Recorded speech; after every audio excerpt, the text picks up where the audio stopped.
আসসালামু আলাইকুম। এটিএন বাংলা সংবাদে আপনাদের সবাইকে স্বাগত জানাচ্ছি। আমি ফিরোজ তোহা। আজ থেকে শুরু হয়েছে চলতি বছরের এইচএসসি ও সমমান পরীক্ষা। এবার সারা দেশে অংশ নিচ্ছেন 14,50,790 জন পরীক্ষার্থী। প্রথম দিনে সাধারণ শিক্ষা বোর্ডগুলোতে বাংলা প্রথম পত্র, মাদ্রাসা বোর্ডের অধীনে আলিমি, কোরআন মাজিদ এবং কারিগরি বোর্ডের অধীনে বাংলা 2 বিষয়ের পরীক্ষা অনুষ্ঠিত হচ্ছে। সকাল 10টায় শুরু হওয়া পরীক্ষা শেষ হবে দুপুর 1টায়। তবে বন্যা পরিস্থিতির কারণে 8 জুলাই পর্যন্ত শুধু সিলেট বিভাগের 4 জেলার সাধারণ, কারিগরি ও মাদ্রাসা শিক্ষা বোর্ডের পরীক্ষা স্থগিত রয়েছে। 9 জুলাই থেকে যে পরীক্ষাগুলো হওয়ার কথা ছিল সেগুলো যথারীতি হবে। এই 4 জেলার স্থগিত হওয়া 4 বিষয়ের পরীক্ষা অনুষ্ঠিত হবে 11 আগস্টের পর। এদিকে প্রশ্নপত্র ফাঁসের গুজব রোধে এবং সুষ্ঠুভাবে পরীক্ষা নেওয়ার লক্ষ্যে আগামী 11 আগস্ট পর্যন্ত সব কোচিং সেন্টার বন্ধ রাখার ঘোষণা দিয়েছেন শিক্ষামন্ত্রী মহিবুল হাসান চৌধুরী। আসতেই আমাদের অনেক সমস্যা হয়েছে, বাচ্চারা ভিজে গেছে। এদের যদি জ্বর হয় বা সমস্যা অসুস্থ হয়ে পড়ে, এই পরীক্ষায় এখন তারপরে কি হবে? ভয়ে আছি যে আমার ছেলেটা 3 ঘন্টা পরীক্ষা দিবে, 3 ঘন্টা সে সুস্থ থাকবে কিনা, ভেজা অবস্থায় সে সুস্থভাবে পরীক্ষাটা দিতে পারবে কিনা। তাদের জুলাই থেকে ক্লাস শুরু হওয়ার কথা, সেক্ষেত্রে তাদের শুরু হয়েছে ফেব্রুয়ারির 5 তারিখে। এটা সময় মতো শুরু হলে ফুল সিলেবাস পাইতো, প্রিপারেশনের সময়টা অনেক বেশি পাইতো। টাইম চলে গেছে, অনেক স্টুডেন্ট আসতে পারে না বৃষ্টির কারণে। ওদের রেজিস্ট্রেশন কার্ড এগুলো সমস্ত ভিজে গেছে। জাতীয় সংসদে আগামী অর্থ বছরের 7,97,000 কোটি টাকার বাজেট পাশ হতে যাচ্ছে আজ। এর মধ্যে শুরু হয়েছে বাজেট অধিবেশন।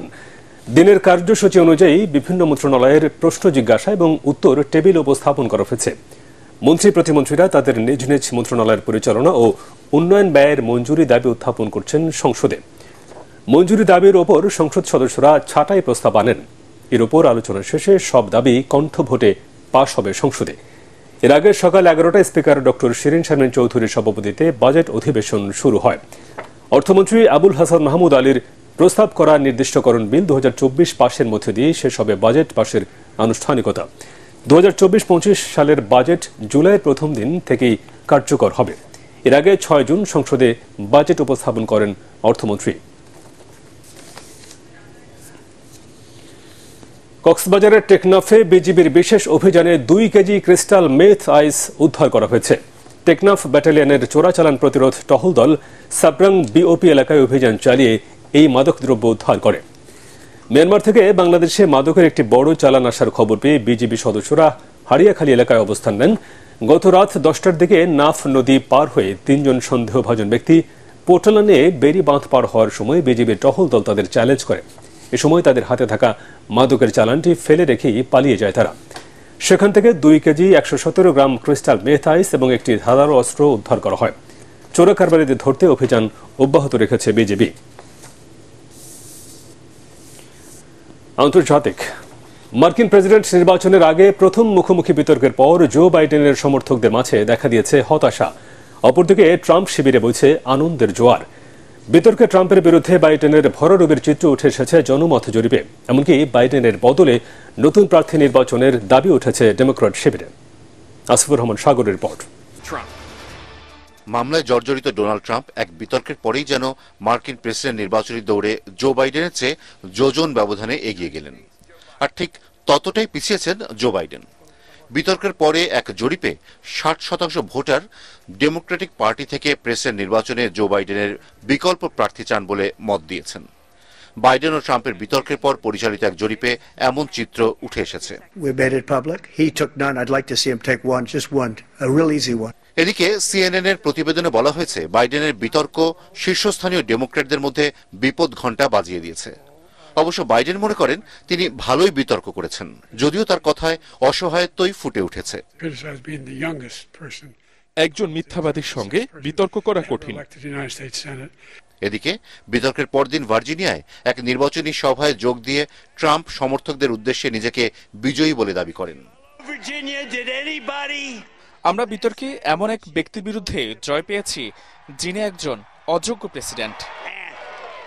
এদিকে দ্য নিউ ইয়র্ক টাইমসের সম্পাদক পরিষদ জো বাইডেনকে নির্বাচনী প্রতিদ্বন্দ্বিতা থেকে সরে দাঁড়ানোর আহ্বান জানিয়েছে। সম্পাদক পরিষদ বলেছে, ডোনাল্ড ট্রাম্পের উস্কানির জবাব দিতে জো বাইডেন হিমশিম খেয়েছেন। ট্রাম্পের প্রতিটি আক্রমণের জবাবের বাক্য শেষ করতে বাইডেনকে সংগ্রাম করতে হয়েছে। আসিফুর রহমান সাগর, এটিএন বাংলা। খেলার খবর। শ্বাসরুদ্ধকর ম্যাচে দক্ষিণ আফ্রিকাকে 7 রানে হারিয়ে দ্বিতীয়বারের মতো টি-20 বিশ্বকাপের শিরোপা জিতল ভারত। ব্রিজটাউনে বিরাট কোহলির হাফ সেঞ্চুরিতে 7 উইকেটে 176 রান তোলে টিম ইন্ডিয়া। জবাবে হেনরিক ক্লাসেনের ঝোড়ো 50-র পরও 169 রানের বেশি তুলতে পারেনি প্রোটিয়ারা। এসএম আশরাফের রিপোর্ট। দক্ষিণ আফ্রিকা কি চোকার অপবাদ থেকে মুক্তি পেল? প্রশ্নটা থেকেই গেল। এই ম্যাচে এভাবে এত কাছে গিয়েও তাদের ট্রফি ছোঁয়া হবে না, তা হয়তো 15 ওভার পর্যন্ত ভারতও ভাবেনি।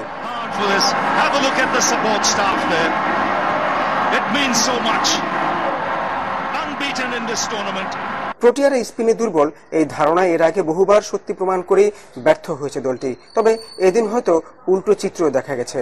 অক্ষর প্যাটেলের 15তম ওভারটি খেলার মোড় ঘুরিয়ে দেওয়ার সম্ভাবনা জাগায়। হেনরি ক্লাসেন 25 রান নিয়ে সমীকরণ নামিয়ে আনেন 30 বলে 30 রানে। কিন্তু 27 বলে ক্লাসেনের 52 রানের ঝড় থামার পরেই বদলে যেতে থাকে দৃশ্যপট। 18তম ওভারে জানসেন বুমরার শিকার হলে আবারও শিরোপার পাল্লা ভারী হয়ে যায় ভারতের দিকে।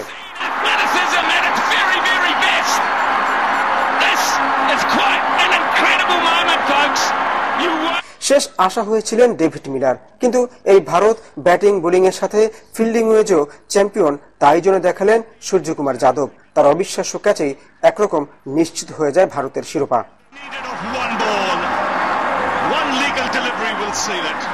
এর আগে টস জিতে ব্যাটিং এ নামা টিম ইন্ডিয়ার টপ অর্ডারের 3 ব্যাটসম্যান বিদায় নেন মাত্র 34 রানে।